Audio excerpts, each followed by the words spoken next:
While observing the conflict in Ukraine, you can hear that one side captures this settlement, there is fighting for that settlement, and this and that place were shelled by artillery and so forth. So, have you wondered if it would be great if all the separate events would be put into a system that would be able to make sense of them? That is exactly what I thought. In this video, I will use the different events of the campaign in the Donbas and attempt to explain them by using general military logic. Well, anyway, I will do my best to do that. Because remember, despite my efforts, I am just a YouTuber and the following is just my opinion. With disclaimers out of the way, let's pull up the map and get started. First, I must address the strategies of both sides. In February and March of 2022, the Russian forces invaded Ukraine and occupied part of its territory. The goal of Ukraine was to drive the Russian forces out and retake the occupied territory. But how could Ukraine have any hope of doing that if the Russian army was stronger and was advancing and taking more land? Well, here comes the first explanation by using military logic. You usually need some advantage over the enemy to attack and capture territory. At that moment, Russia had the advantage and its troops were attacking. But the Ukrainian troops had the defensive advantage, and this meant that when the Russian forces attacked, they were suffering more losses than the Ukrainian side. As a result, when Russia advanced, it captured Ukrainian territory, but its forces also suffered losses and became weaker compared to the Ukrainian side. Ukraine made it its goal to be on the defensive until the Russians had lost so much of their resources during the attacks that they had lost their advantage and it passed to the Ukrainian side. Then Ukraine would gain the ability to counterattack and regain the occupied territories. The Russian war goal suited the Ukrainian plan, as it was to attack the Ukrainian forces in the territory known as the Donbas. Because of time constraints, I will not look at fighting in the whole of the Donbas, but only in the territory which saw most of the fighting, which is this area. This is the same area on a more large-scale map. Before we go into action, we need to address three things that influence the fighting. You can see that there is a gradient from light to dark colors. This is the height map. The lighter the color, the higher the part of the terrain. In warfare, it is usually good to have your troops stationed on the higher parts of terrain, because you can see better and shoot downwards from there. For this reason, it is more difficult to attack from darker areas into the lighter ones. The orange is the urban terrain. This basically means areas where there are houses. Compared to open terrain, houses provide cover to the soldiers from enemy fire, and they also provide good positions from where to shoot at the enemy. This means that these areas are very easy to defend from all directions. Finally, let's see the Russian tactics. The Ukrainian forces had the defensive advantage, and if the Russian forces attacked them, they would suffer large casualties from Ukrainian fire. The Russians therefore decided to use their advantage in the artillery and bomb the Ukrainian positions with artillery shells until they were mostly destroyed, and only then sent the assault forces to capture them. But the problem with these tactics was that it would take a week or more to destroy the Ukrainian positions with artillery bombardment, and this made the Russian advance to be slow. Anyway, let's get into the action. In March and April, Russian forces launched several attacks outside the area of interest.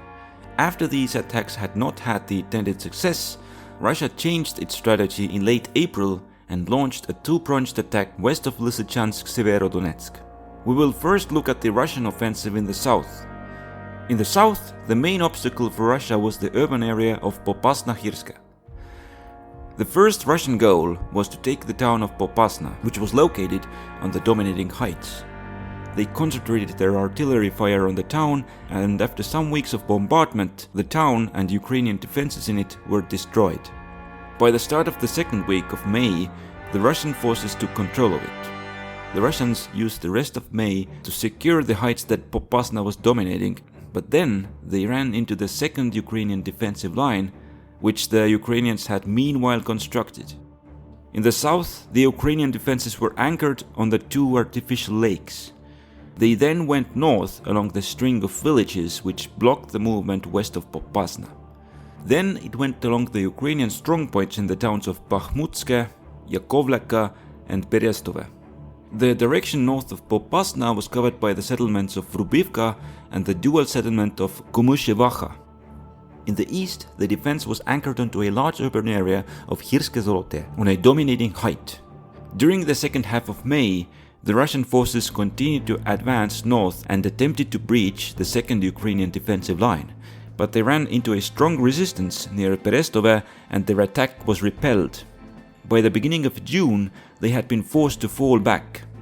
At the same time, the Russians undertook an offensive from the north. Here, their main obstacle was the Severodonetsk river. The Russians easily overcame the weak first Ukrainian defensive line and occupied the towns of Kreminna and Lyman. They then reached the Severodonetsk river. One of the defensive benefits of a river is that when something takes place on the river, it is well seen by the defending side. The Russians set up temporary bridges on the river and began transporting their forces to the other shore, but they were spotted by the Ukrainians, whose artillery began shelling the area heavily. As a result, the bridges were destroyed and a lot of Russian tanks were lost.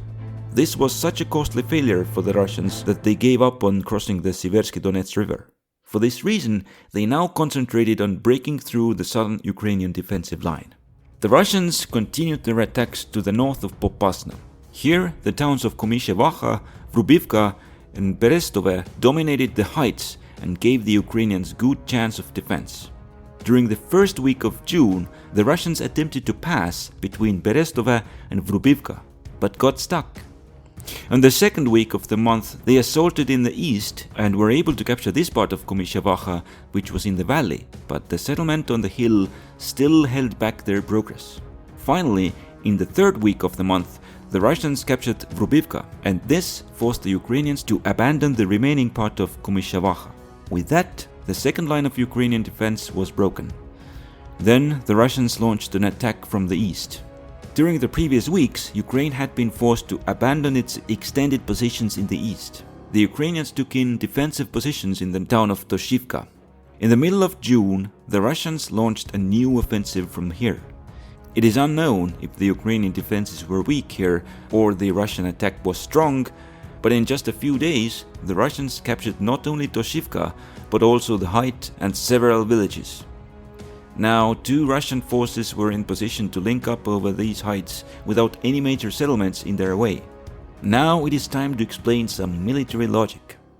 Now, the main logic for the Ukrainian side is to cause losses to Russians, while keep its own losses small. Here are large urban areas of Lysychansk-Severodonetsk located on the dominating heights. These are good for defense. If Russia attacked into the settlement from downhill, it would suffer large losses, while Ukraine would suffer small losses because of defensive advantage. This is good according to Ukrainian strategy. But Ukrainian forces need supplies and ammunition to continue the resistance. In fact, they would need so much of them that these would have to be continuously supplied and brought up. If Russian forces now cut off the Ukrainian supply line, then the Ukrainian forces in the towns could not get any more supplies. With the supplies at hand, they would be able to inflict some losses on the Russians, but after using them up, they would have to give up and surrender. This would mean very large losses for the Ukrainian side and small losses for the Russians. This was bad according to the Ukrainian strategy. So, in order to avoid this outcome, Ukraine decided to abandon these good defensive positions and withdrew its forces. Ukrainian forces pulled further back to a better defensive line. It started at Berestove, then went along the ridge to the Lysychansk oil refinery, and then around the southeast corner of Lysychansk. The Ukrainian forces had taken this position during the last days of June.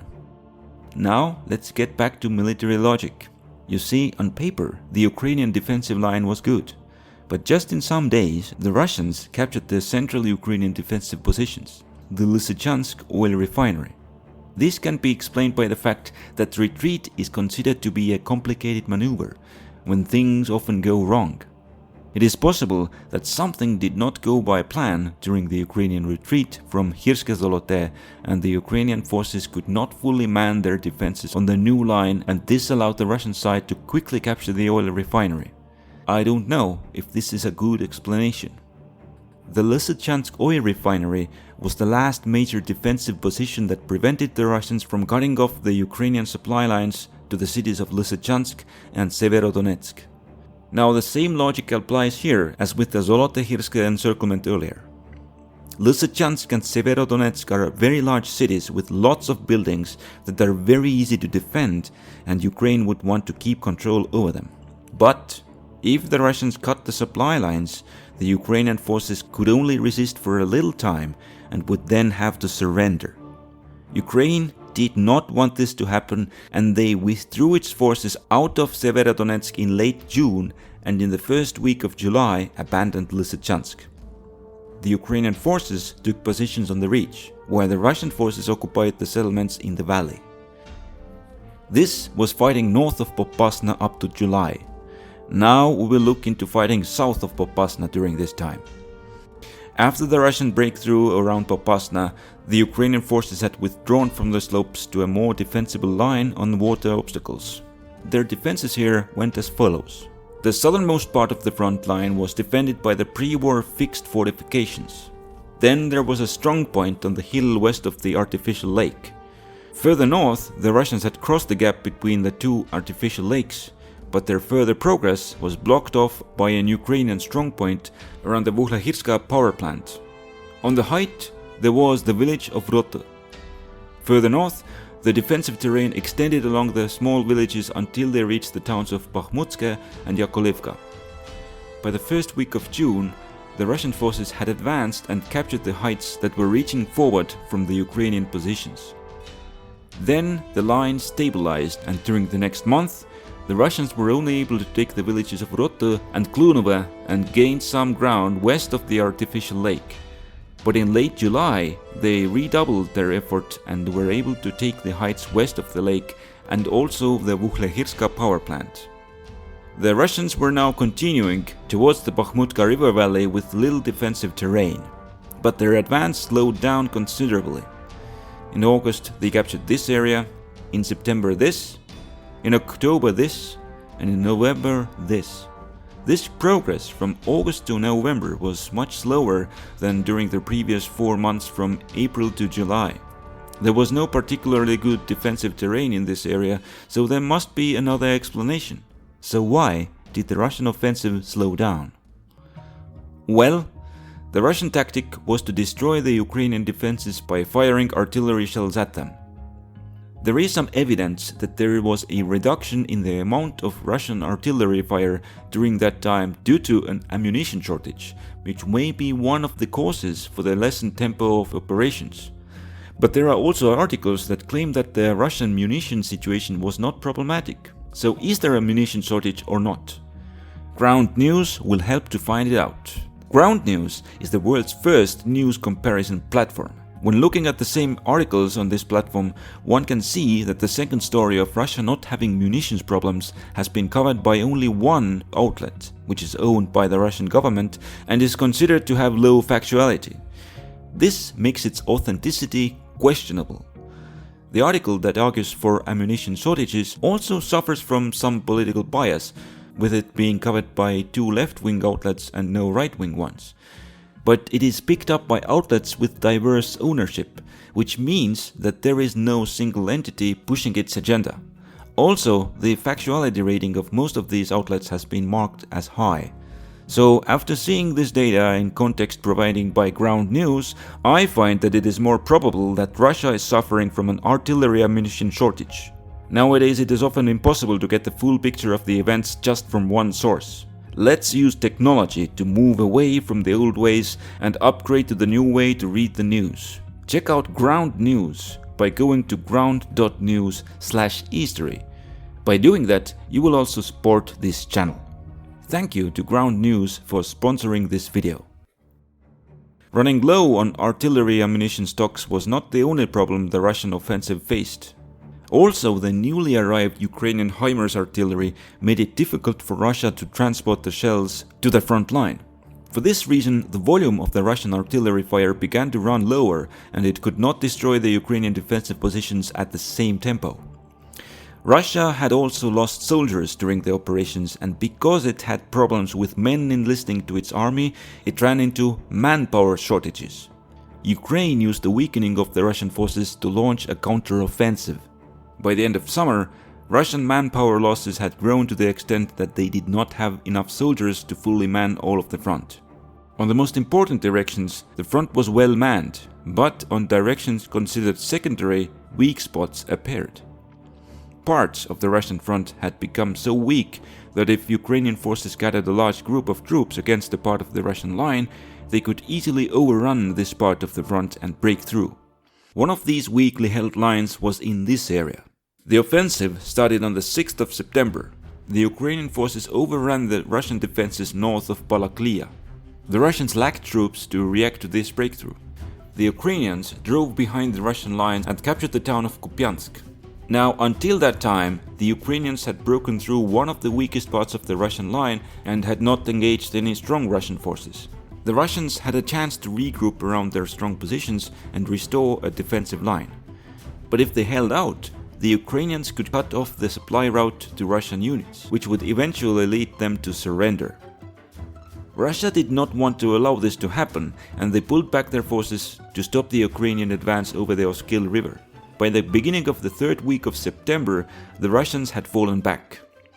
This enabled the Russians to offer much stronger resistance to the Ukrainian forces, but the Ukrainian counteroffensive continued. During the third week of September, the Ukrainians crossed both the Oskil River and the Lysychansk-Severodonetsk rivers. There was a good urban defensive terrain that went along the village of Yampil, the town of Lyman, and the village of Novoselivka. The Ukrainian forces advanced along the Oskil River, and then they turned east and outflanked the Russian defensive line. Then the Ukrainian forces proceeded towards the east and prepared to cut off the Russian supply route to Lyman from the north. At the same time, the Ukrainian forces captured Yampil. By the end of September, the Ukrainian forces threatened to cut off the Russian supply line to their troops in Lyman. Russia did not want to have its forces in Lyman to be cut off and forced to surrender, and it withdrew them behind the Zherebets River. This became the new defensive line, and the Russian forces retreated behind the river along the whole front. By that time, Russia had declared mobilization, which meant that it could solve its manpower problems by forcefully recruiting soldiers to its army, and it also increased recruitment by other means. This fixed the main Russian weakness, and Ukraine had lost the advantage it had. Ukrainian forces could not advance anymore. They gained control over the villages in the Zherebets Valley, while the Russian forces remained in control of the heights. This situation would persist for at least several months. Now let's get back to our area of focus. With the mobilization and increase in manpower recruitment solving Russian manpower problems, the Russians changed their tactics in this area. Before, their advance was slowed down by a shortage of artillery shells. Now they compensated for the lack of shells by the increase in number of soldiers and began relying more on ground assaults to capture the Ukrainian positions. This helped to speed up the Russian advance. This improvement made the Russians set out to capture the city of Bakhmut. With Bakhmut consisting of many buildings, the only way to take it was to encircle it and cut the supply lines to the city. But this was easier said than done because the city itself was surrounded by considerable urban terrain. The way west of the city was blocked off by the town of Chasiv Yar and the village of Ivanivska. To the northeast of Bakhmut, the urban area extended through Krasna Hora and Soledar towards Bakhmutska and Yakovlevka. So in order to encircle Bakhmut, the Russians would have to overcome good defensive terrain. The Russian offensive began in mid-December. We will first look at the attack from the south. During the first 4 weeks of the offensive from mid-December to mid-January, the Russian progress here was slow. During late January and early February, they advanced up to Ivanivska, then their attack was completely stopped by the Ukrainian forces. The progress of this attack was underwhelming, but it still had distracted the Ukrainian forces long enough that the Russians had been able to make large progress with their northern attack. This is how it went. During the third week of December, the Russians took the Ukrainian strongpoint of Yakovlevka. During the last part of the month, they expanded their positions and also assaulted Bakhmutska, which fell to them during the first week of January. Then the Russians approached the town of Soledar from two sides.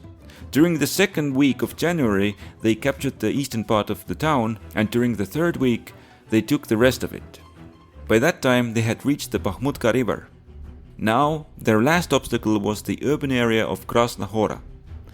In the last part of January, the Russians crossed the Bakhmutka river near Soledar and occupied the heights overlooking Krasna Hora. During the first week of February, they moved out to outflank the Krasna Hora position and by the third week of the month had captured it. This made the Ukrainians retreat from the eastern part of Bakhmut to shorten their defensive line. Then the Russians seemed to advance west in an attempt to cut off the Ukrainian supply lines into Bakhmut. During the rest of February, they made these gains. During the first week of March, they advanced some more. But it seems like then their focus was changed to attacking Bakhmut directly. During the second week of March, they gained this territory, and this is what the front line looks like at the end of the fourth week of March, around the time of this video being finished. Hopefully this video will help you to put the many different events of the fighting in the Donbas into a better perspective. Having said that, this video is not of the same factual quality as my general history content, and there are still many things that we don't know for sure, and there are probably many mistaken assumptions in the video. In the next video, I will see you in the dusty deserts of North Africa, where the facts are much clearer.